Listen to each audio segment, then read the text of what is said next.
So hello everyone, welcome to my channel. So today we're going to solve this expression. It seems like look like a very complicated. Yes or no?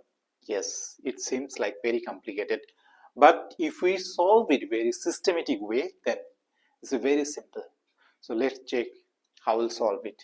So this type of expressions you have to start from this side, right? So systematically, slowly I'm going to solve it. First, I will solve this one. So what is there? I'll write it as it is. 14 plus root 2 plus this is what is the value will come? If we break 2 to the power 3 means 8. So this cancel, 2 will come out. So this value will give 2. Alright. Now this one, I'll simplify this one.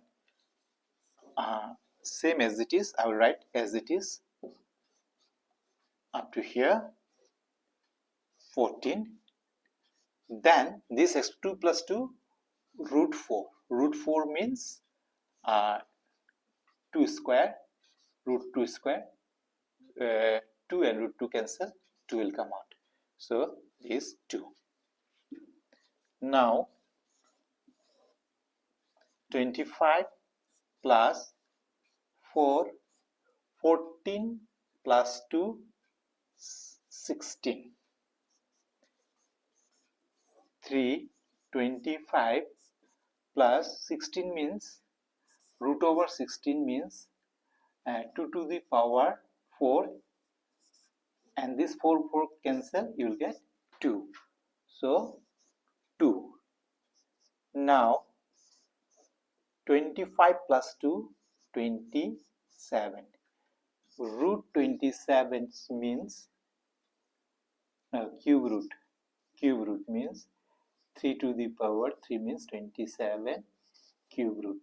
3 cancel, this 3. So the answer will be 3. Very simple. If we do it systematically, so I don't think it is very difficult. You can easily find out the solution. But the thing is that you have to keep in mind, if this type of problems will come, you have to start from this side, from right hand side, and gradually you have to move to left hand side. Easily you will get the answer. I hope it's clear to everyone. Thank you very much for watching.